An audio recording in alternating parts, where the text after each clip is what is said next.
In this way, Krishna entered there. The wrestlers were displaying their strength and tricks, and people were excited to see them. But when they saw that all the attention turned to Krishna and Balaram, they became envious. That there was no one is paying any attention to them. So they challenged Krishna and Balaram, come and fight with us. So seeing that uneven match, generally wrestling takes place between the equals. But here, these two giants, as if their bodies are made of thunder, and they look like mountains of solid granite. And here on the opponents are just two little boys, 14 years old, 15 years old. Some started to protest. The ladies in groups, they started to discuss among themselves that how unfair it is. Look, how can it is so? It's totally against dharmic principles. And when Chanur and Mushtika, the two wrestlers who had never been defeated by anyone, the only person they had ever been defeated was Kamsa. And that shows how powerful Kamsa was. Kamsa defeated them, and that's why they became Kamsa's subservient. There are 5 brothers, and they were the 5 princes, and they were expert in, they're extremely powerful, and they challenged, and in that challenged, Kamsa defeated them, all 5 of them. So they became Kamsa's subservient. So they were Chanur, Mushtik, Kuta, Shal and Toshal. So Chanur contested with Krishna, and Mushtika contested with Balaram. So they start, Chanura challenged him, saying that we heard that you are expert in wrestling, so the king wants to see how powerful you are, how expert you are. So display your wrestling skill, and in this way you entertain the king. And it is the duty of the citizens to entertain the king. By entertaining the king, they derive the goal of their life. And Krishna also said that, look, generally the wrestling bouts take place between equals. Now, do you think we are equal? We are just little boys. And look at you, 2 giants. So Chanura said that you may look like a boy, but you are not just a boy. Just what you did last night was impossible for anyone to achieve. That fit that you displayed, breaking that bow. So come, fight and display your power. So they fought for a long time. And then finally, Krishna picked up Chanur and started to roll him over his head, and then he threw him on the ground, and Chanur was dead. And Balaram hit Mushtika so hard on his chest that he started to vomit blood and fell on the ground dead.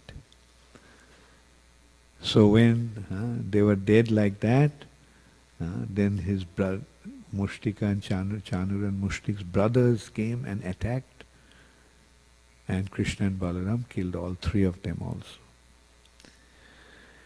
And then all the wrestlers ran away out of fear. So Kamsa was on a high platform watching, surrounded by his associates. So Kamsa stood up and started to shout. While everybody was exclaiming, expressing their delight, Kamsa couldn't tolerate that. He stood up and started to shout, drive them out of this place. Kill Ugrasen and Vasudev, those who are siding with my enemies. And in this way, when Kamsa started to scream, Krishna jumped onto that place. Kamsa pulled out his sword and his shield, and like a hawk, he was moving to attack Krishna. But Krishna, with bare hands, just tricked these attacks of Kamsa, escaped the attack, and he slapped so hard that Kamsa's head started to spin and his turban went flying along with the crown. Then Krishna pushed him out of that dais, out of that high platform, onto the wrestling arena. Then he jumped onto Kamsa, just as a lion jumps on an elephant. And just with bare hands he killed Kamsa, just beating him with his bare hands. He beat him to a pulp. And then he grabbed him by his hair and started to swing him around, drag him around the wrestling arena. So in this way, Kamsa was taken care of finally by Krishna. Krishna's appearance was to kill Kamsa, not only to kill Kamsa, but to kill all the demons. So that leads to another aspect. Now Krishna is back to Mathura. After killing Kamsa, he released Ugrasen and made him the king of Mathura, and he released his father and mother. That union was extremely heartrending. Like Vasudeva and Devaki embraced Krishna and Balaram. But at the same time, their awareness prevailed that Krishna and Balaram are Supreme Personality of Godhead. And the parental affection for a moment was overwhelmed.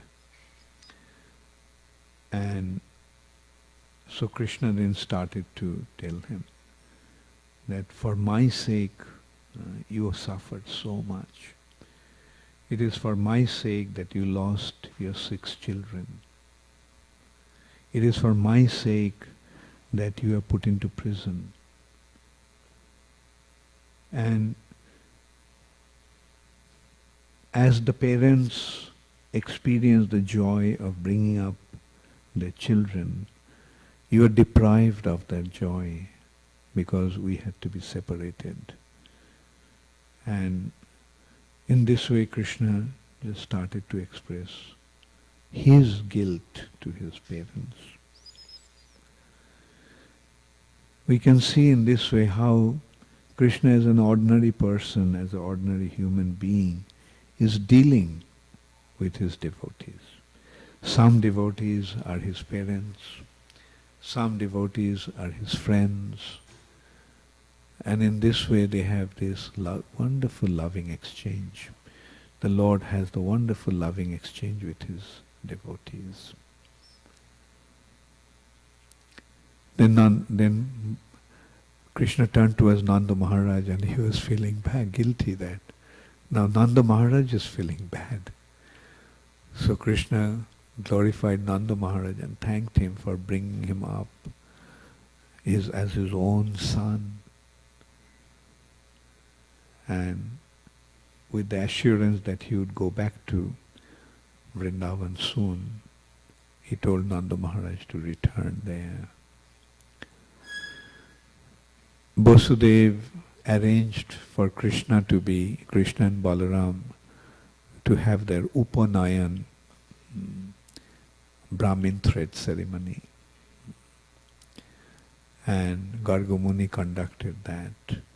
And Krishna and Balaram took the vow of celibacy, brahmachari life, as a student. Then Krishna and Balaram went to Avanti Nagari to study under Sandipani Muni. He stayed there for 64 days, and in those 64 days he mastered 64 arts.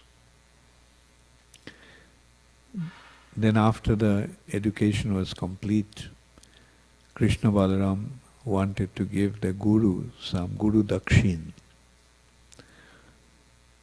It is the custom that when one learns, when one studies, after the completion of the study, they must give Dakshina to the Guru according to his choice.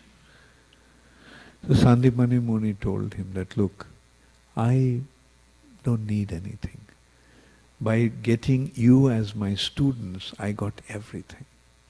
There is no more desire left in my heart.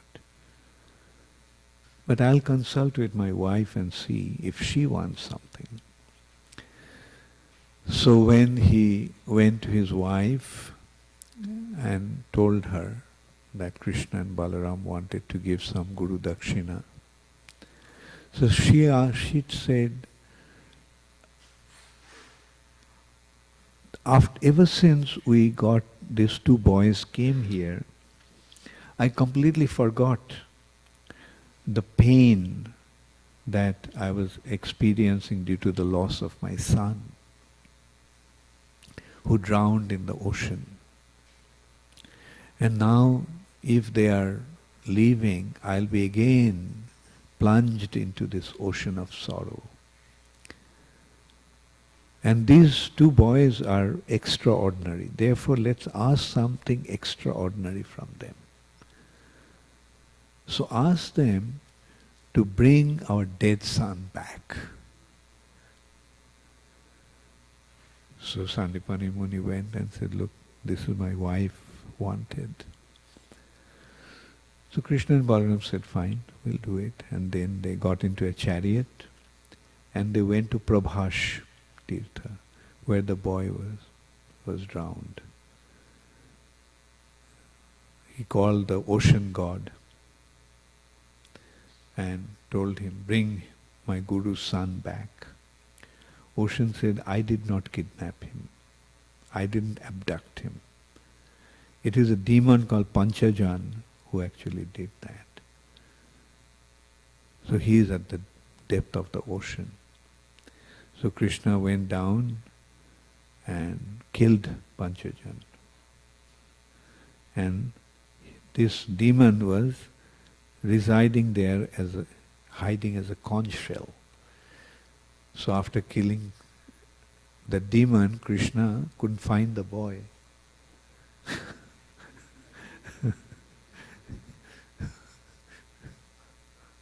Couldn't find the son of his guru, but he took that body of the demon as his conch shell.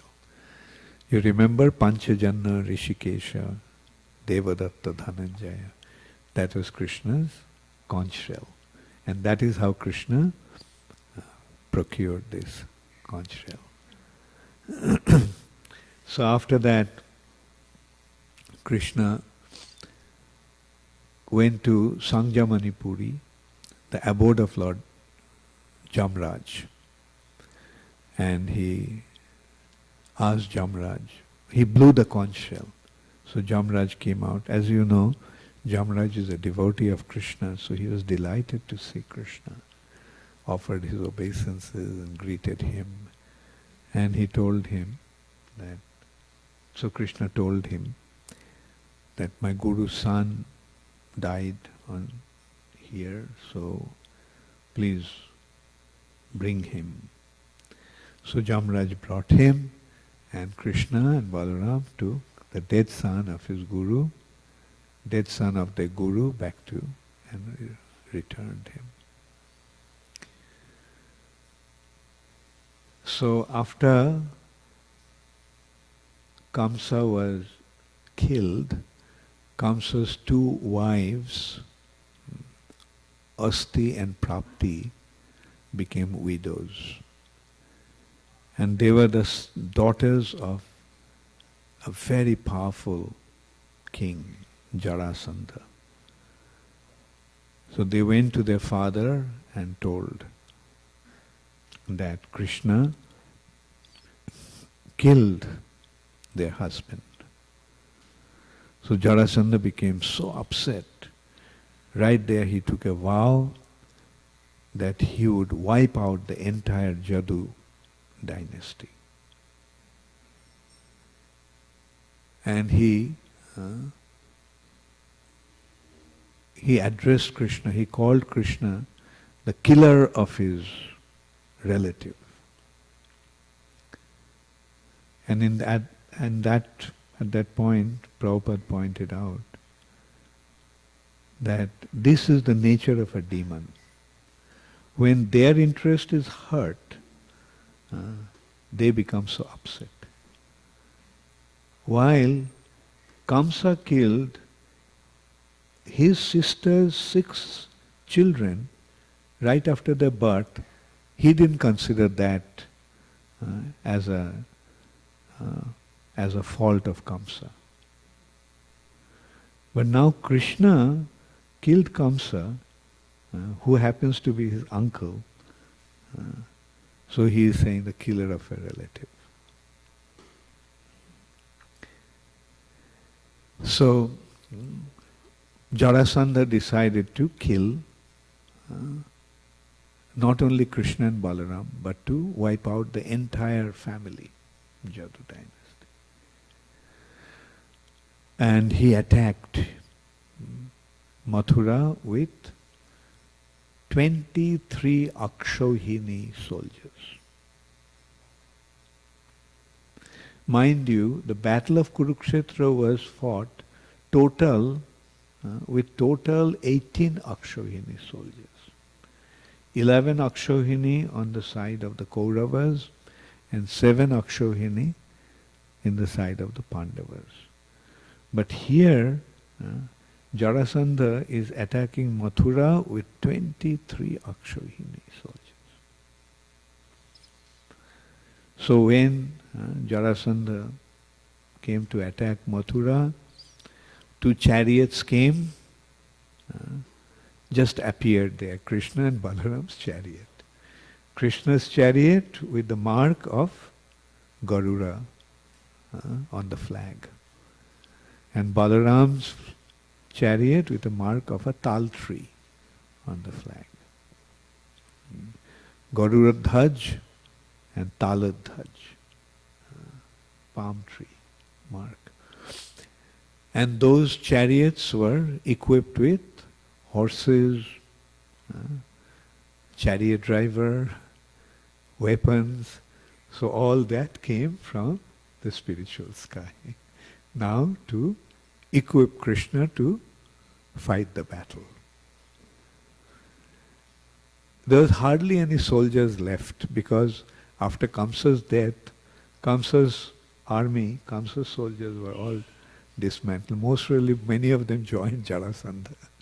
And so Krishna had just a few warriors with him. With just a small contingent, a small army, Krishna and Balaram went to face Jarasandha. As soon as Krishna and Balaram came out of the city gate, Jarasandha's soldiers surrounded them. The ladies were watching from the rooftop, and they saw that that they were so badly attacked that they were nowhere to be seen, like as if the waves of the ocean just, they got drowned in that waves of ocean. Seeing that, many of them fainted, many of them started to cry. But what did Krishna do? Krishna picked up his bow and he started to shoot arrows. And not only those arrows counteracted the other arrows, and other weapons, but it hit all the targets, and in no time an ocean of blood, a river of blood was flowing there. So this is how Krishna and Balaram with his club, he smashed half the 23 Akshohini soldier. And in this way, Krishna wiped out the entire army of Jarasandha. The only person that was left was Jarasandha. And he was left with only his life air. He had nothing with him. Only thing that he had with him was his life air. And Balaram captured him with Nagpash, the chain of snakes caused by the snakes. And he was about to kill Jarasandha. But Krishna told him, don't kill him, because he will serve our purpose. He will be bringing all the demons to us for us to kill them. So in that way, Jarasandha was actually Krishna's recruiting agent. He was recruiting the soldiers to be brought to Krishna to be annihilated. Krishna came to kill the demons, and Jarasandha was bringing all the demons to Krishna to take care of. And in this way, Jarasandha attacked 17 times with 23 Akshohini soldiers. Each time he came with 23 Akshohini. And each time Krishna wiped them out. And he let Jarasandha go. On the 18th time, another demon called Kalayavana was going to attack Mathura, was about to attack Mathura with 30 million Javana soldiers. So Krishna became little worried that if Kalayavana attacks from one side, and if we are engaged in dealing with him, and if at that time Jarasandha comes and also attacks, then it will be difficult for us. One Akshohini is 21,870 elephants. 21,870 chariots. Then that multiplied by 3 times is cavalry, horse soldiers. And that 21,870 multiplied by 5 times infantry. So that makes one Akshohini. So it's something like 5. So 20 total, it is 21,870 multiplied by 10. That means 210,000. 218,000, 200, I'm sorry, 21,000 and 8,700. Anyway, whatever it is, 21,870 multiplied by 10. 87,000. One Akshogini. And 2,187,000. Okay, right. 218,000. Yeah, that's right. 218,000. Anyway, so not even, no, 18,000. No, it's 700 multiplied by 10 is 7,000. Right? Anyway, it's a hell of a lot of army. So,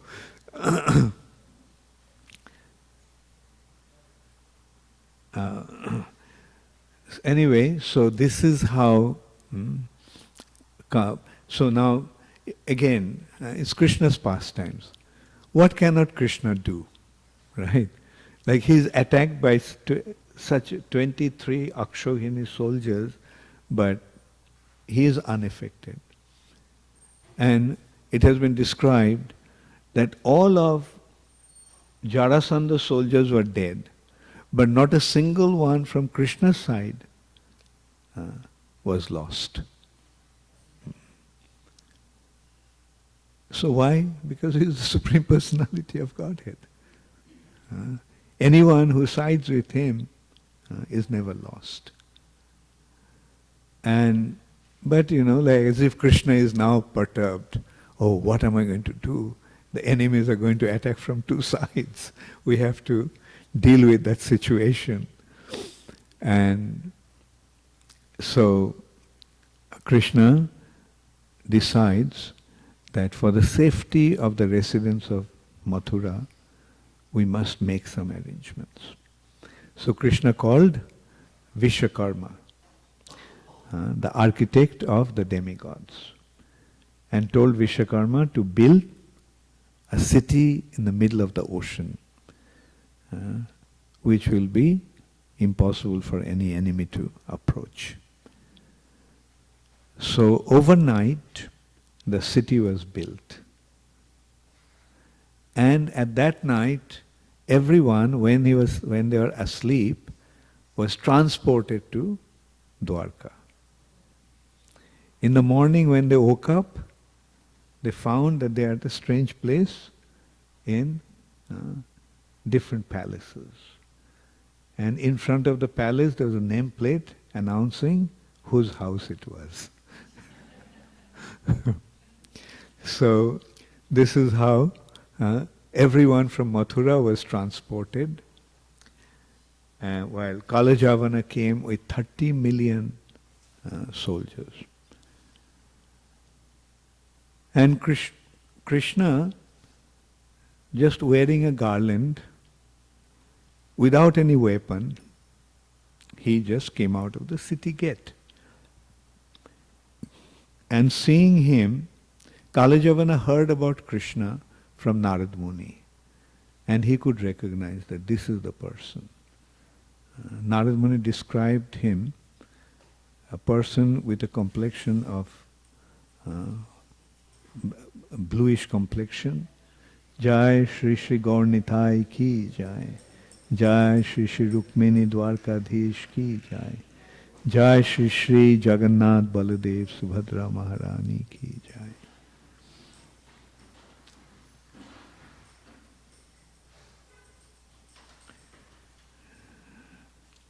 Srila Prabhupada ki Jai.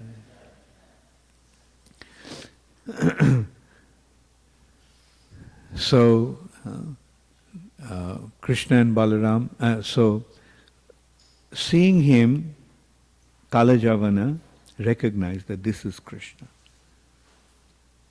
And since Krishna was without any weapon, Kalayavana also dropped his weapon and decided to deal with him just with bare hands. because he didn't have any weapon, so he didn't want to contest with him with weapons. And when he was approaching Krishna, then Krishna turned and he started to move in another direction. So Kalayavana thought that, oh, being afraid of him, he is running away. So he decided to catch him. So he was running, and it seemed that he almost caught Krishna, but he couldn't. And in this way he ran after Krishna, and Krishna was casually walking, but still he couldn't catch him. In this way, Krishna came to a mountain cave. And Krishna entered into the mountain cave. So Kalayavana thought that being afraid of him, he is now hiding. So he went inside the mountain cave. And there he saw in semi-darkness that somebody was lying there. So he said, oh, now you are pretending to be asleep. So he just kicked that person. Now that person happened to be Muchukunda. And Muchukunda had been fighting on behalf of the demigods against the demons. And he fought for a long time on behalf of the demigods. And finally, the demigods got Kartikeya, the son of Lord Shiva and Parvati, as their general, and they told him that he could now go, thanked him, and wanted to give him some benediction, some boon. So, and they told him that you have, in the heavenly planets you have been for such a long time. Now in Earth planet, everything has changed. Not a single relative of yours is alive. The place, not a single person that you knew is going to be there. The whole set has changed. So now, so Muchukunda said, look, I'm so tired for fighting for so long. All I want is an uninterrupted sleep. And if anyone untimely wakes me up, then he'll be burned to ashes as I look at him. So Krishna knew that. After all, he knew everything. So that's why he led Kalayavana to this cave where Muchukunda was resting. And Kalayavana woke him up, and as Muchukunda looked at him, Kalayavana was immediately burned to ashes. So Krishna then came back and wiped out 30 million soldiers of Kalayavana's army. In the meantime, Jarasandha attacked. So Krishna and Balaram went to face Jarasandha. But going close to Jarasandha, then he also ran. They also ran again. And Jarasandha felt that being afraid of him, they are running away. So Krishna, running along with Balaram, came to a mountain called Pravarsan Mountain, which was very, very high. So he just entered into the mountain. So Jarasandha thought that he's hiding, so he tried to look for them. And not finding them, he set the whole mountain to fire, thinking that now Krishna and Balaram are dead, burned to ashes by the fire that is set in the mountain.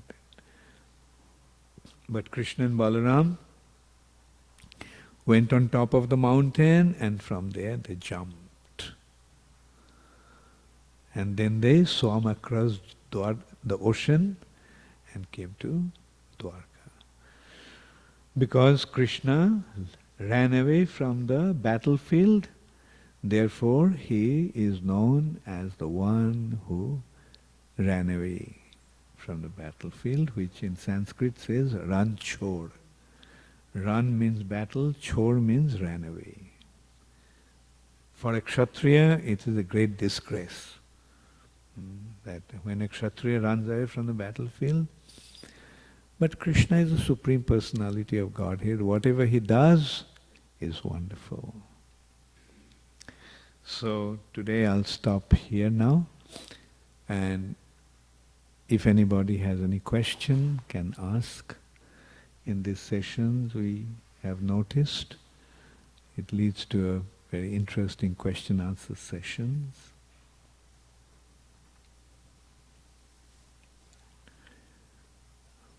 Well, no question. Yes?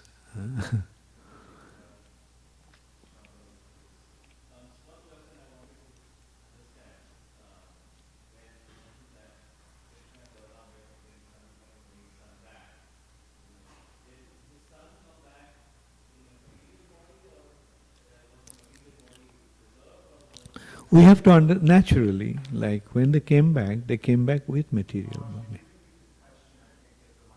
Oh, okay. Okay. The question is, when Krishna Balaram brought Sandipani Muni's son back, did they come back in their material body? The answer is yes. Because to be in this material world, one has to be in the material body for a living entity. Krishna comes with his spiritual body.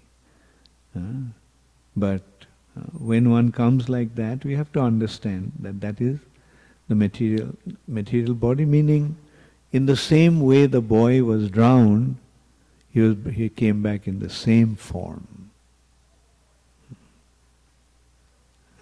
Hare Krishna. Yes, Bhrigupati Prabhu.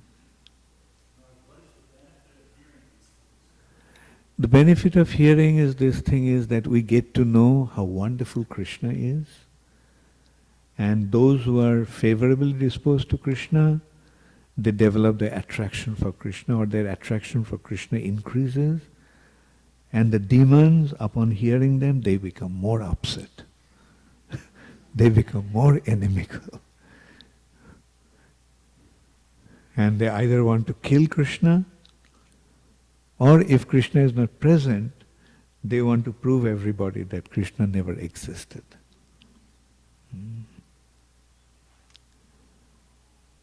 So this is the benefit, and this way the devotees' devotion increases and demons' aversion to Krishna increases. Yes?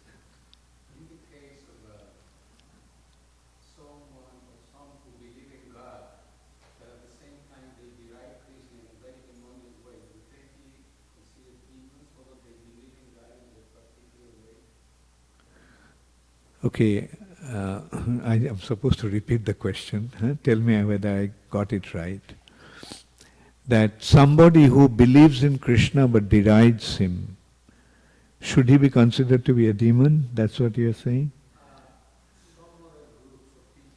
Some other group of people believe in God in their way.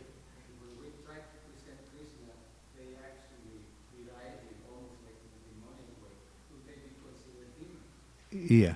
So some groups who apparently believe in God, but when they are told about Krishna, they deride Krishna. So should they be considered as demons? In a way, yes. Because you're giving them the understanding of who God is. And although apparently they claim that they believe in God, but they think that their understanding of God is the real understanding, real God, although they don't have any understanding of God. Like all these groups that you're talking about, tell me which group has the understanding of who God is. They may say they believe in God. Do they know what God's name is? They may say, okay, they know. Do they know what God looks like? Do they know where God lives? Do they know what God does?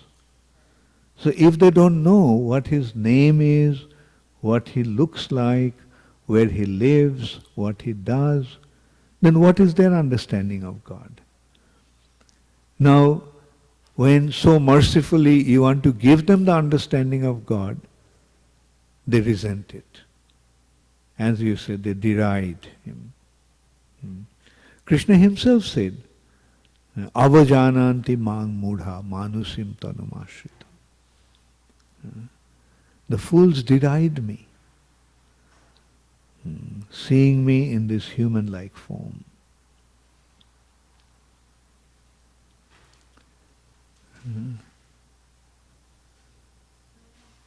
Yeah, can you come to the front?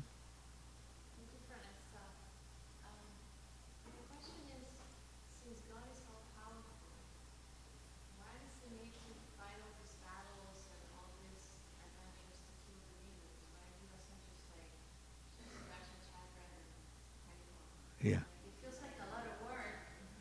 Yeah. For me, just get rid of If it did that, then there won't be any fun.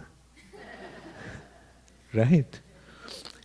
The thing is, at the beginning of the class, I mentioned that his pastimes are like a drama on a stage. He's acting like that. And through this acting of his drama, through this pastimes, he is delighting his devotees. And he's teaching everyone the benefit of surrendering to him and the disadvantage or loss of going against him. You go against him, you will lose. You side with him, you will win. So what will an intelligent person do? What will you do? Side with him or go against him? Very good. Yeah. So that's the thing. Like by hearing or seeing Krishna's pastimes, we develop our devotion to him. But those who are demoniac, they become even more inimical towards Krishna.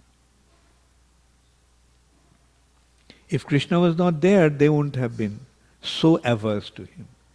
But when Krishna is there, they can't tolerate it. They said, kill him.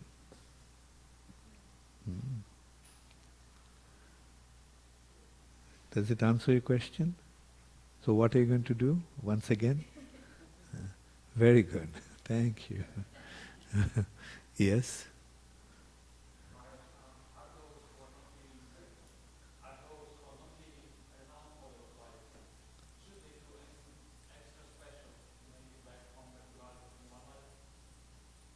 Say it again.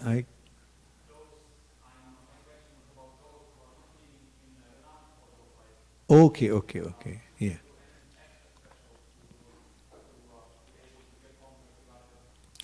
Yeah. So the question is, those who are not in the renounced order of life, do they have to do anything extra special to go back to Godhead in one lifetime?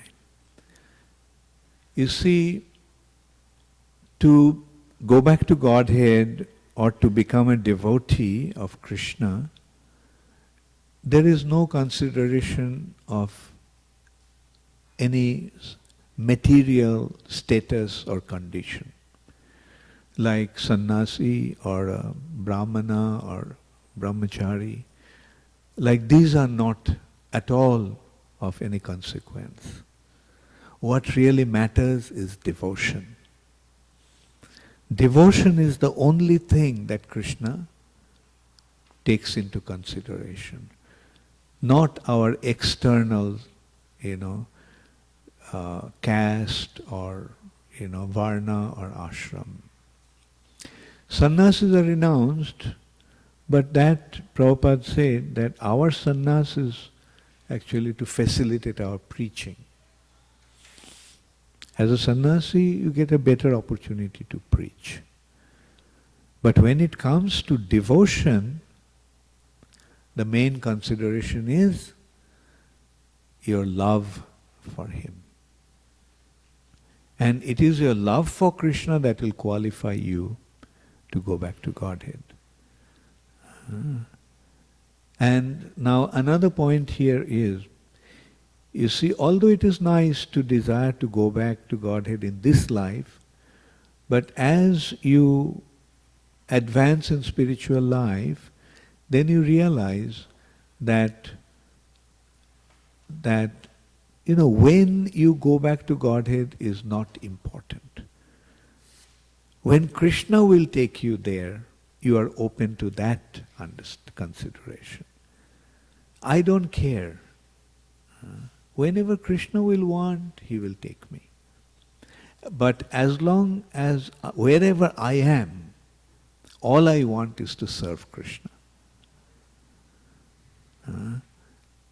So wherever you are, just serve Krishna, and then you will see that you are already back to Godhead. Right? You may be here or you may be there, that doesn't matter. Because when you're serving Krishna, you're already in the spiritual world. Thank you, Hare Krishna.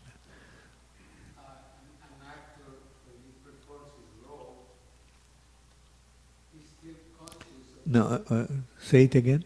An actor, Actor, okay. when he performs his role, he still, even if he performs really good, he still knows that who he is.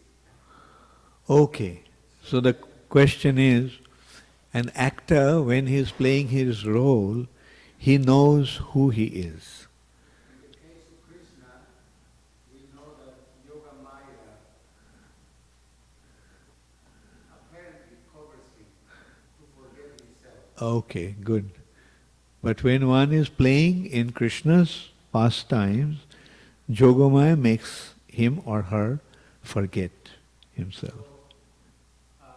It appears that Yoga Maya becomes more powerful than Krishna in that particular time. So it seems that Yogamaya is more powerful than Krishna. Okay. So here, first of all, we have to understand that what is the role of Yogamaya, what Yogamaya is doing, and what is Krishna's attitude, and Krishna's devotees also. Like as you were saying, that an actor, although he is playing the role, he knows who he is. But a good actor forgets himself. He becomes that role. That is the quality of a good actor or actress. When he is playing that role, he is not the person that he is, he becomes that character. And so here, Yogamaya is like the director. In a movie, the director, and in that scene, the director is the most important person. And he is, or she even directs the hero. Although the hero is the main character, so similarly, Krishna allows Yogamaya to direct him, to play his role properly. Right? So in that case, Krishna is subservient to Yogamaya, although Yogamaya is Krishna's potency, Krishna's subservient to Krishna. Like an example can be given, say a king wants to organize a drama. And in that, the king is playing the main role. Although he is the king and he is the hero of the drama, but it's the director who directs. So does the king tell, oh, you are my subordinate. Why? Who are you to tell me? Does the king say that? No. Because when it is the drama, the king makes himself subservient to the director. Okay? So yeah, Krishna allows Yogamaya to take a superior position here.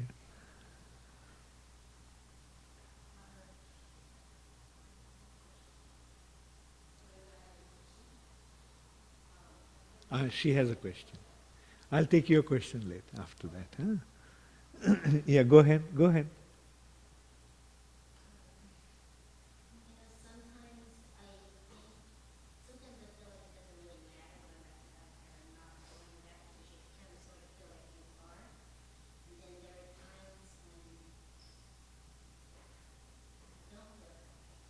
You don't feel? That way, okay, okay.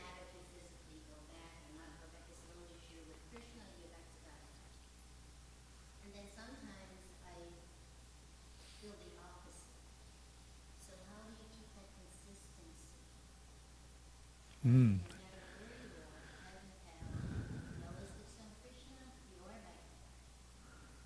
Yeah.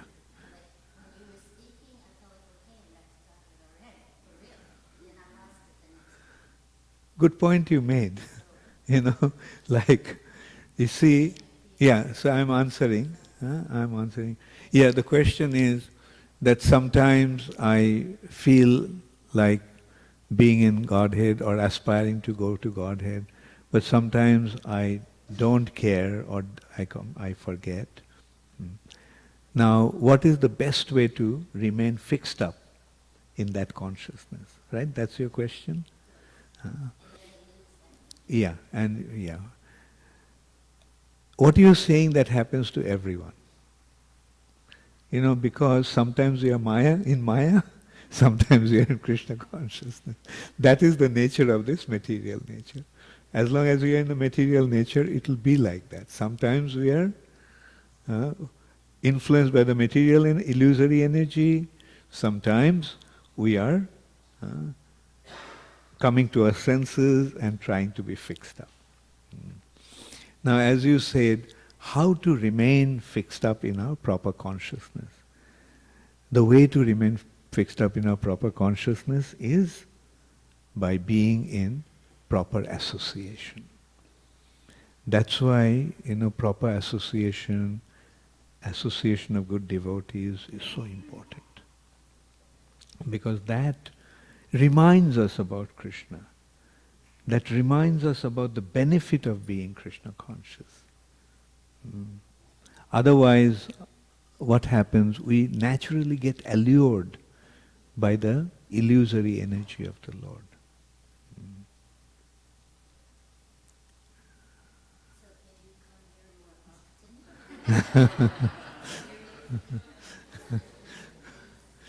Well, I'm here. Thank you. Yeah, I'll try. Thank you so much. Hare Krishna. Yes.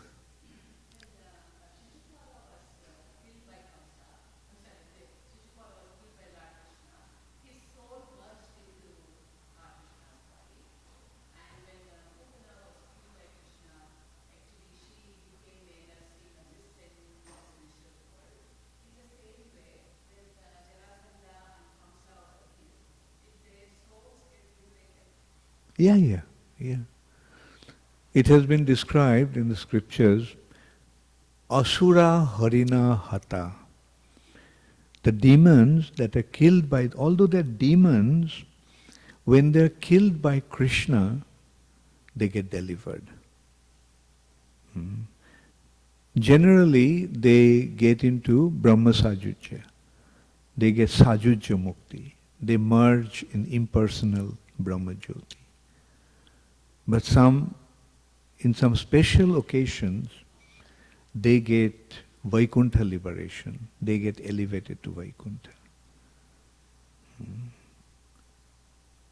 Hare Krishna. Yes, Bhrigupati Prabhu. Specifically stated that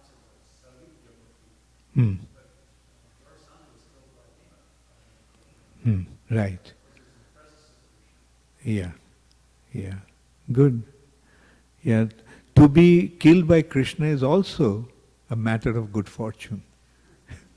Like as Bhrigupati Prabhu pointed out,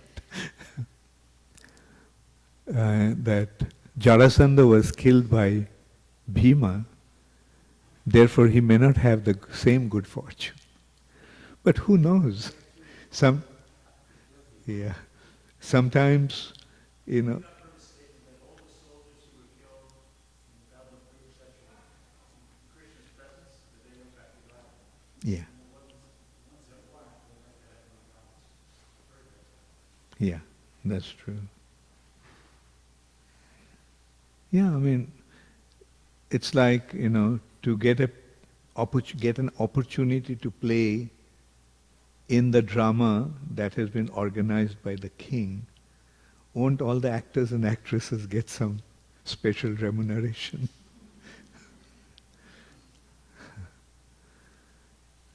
Thank you all very much. All glories to Srila Prabhupada.